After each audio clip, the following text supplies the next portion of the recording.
জীবনের লড়াই কত কঠিন হতে পারে তাই এই ছোট্ট জিরাফটিকে না দেখলে বিশ্বাস করা যাবে না। একটি গভীর কাদার গর্তে ভুলবশত আটকে যায় একটি ছোট্ট জিরাফ। সে যতবারই পা ছুঁড়ে বের হওয়ার চেষ্টা করে আঠালো কাদা তার পা দুটিকে ততটাই শক্ত করে চেপে ধরে।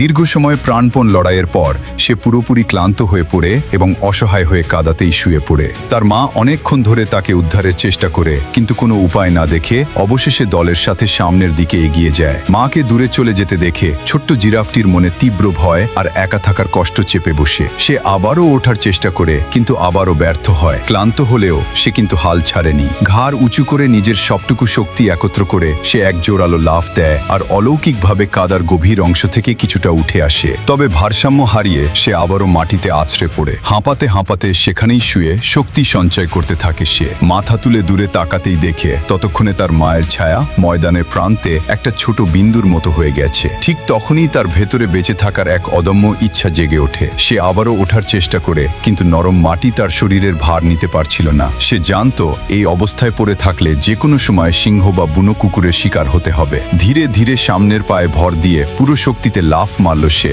আর কোনো মতে সামনের পা দুটি গর্তের কিনারায় শক্ত করে চেপে ধরল। এবার সে অর্ধেক বাইরে চলে এলেও তাড়াহুড়ো করল না। কিছুক্ষণ থেমে নিজের শ্বাস সামলে নিয়ে চারপাশটা দেখে নিল আশেপাশে কোনো শিকারী প্রাণী আছে কিনা। ততক্ষণে তার মা চোখের আড়াল হয়ে গেছে। এই বিপজ্জনক বিশাল ঘাসের মাঠে একা থাকা মানে নিশ্চিত মৃত্যুকে ডেকে আনা। দুর্বল এই ছোট্ট জিরাফটিকে যে কোনো মূল্যে তার পালের কাছে পৌঁছাতেই হবে। কিছুক্ষণ জিরিয়ে নিয়ে সে শেষবারের মতো পুরো শক্তি প্রয়োগ করল। পেছনের পা দিয়ে মাটিতে সজোরে ধাক্কা দিয়ে সামনের দিকে লাফ দিল সে। আর মুহূর্তের মধ্যেই তার পুরো শরীর কাদা থেকে বেরিয়ে এলো। তার ভেজা পা দুটি কাঁপছিল কিন্তু সে নিজেকে সামলে নেওয়ার চেষ্টা চালিয়ে গেল। অবশেষে ধীরে ধীরে শক্ত মাটিতে নিজের পায়ে ভর দিয়ে সোজা হয়ে দাঁড়ালো সে। আশা করি এই নিষ্পাপ ছোট্ট জিরাফটি খুব দ্রুতই তার মা ও দলের সাথে আবার মিলিত হতে পারবে। এই সাহসী ছোট্ট জিরাফটির জন্য ভিডিওতে একটা লাইক অবশ্যই প্রাপ্য, তাই না?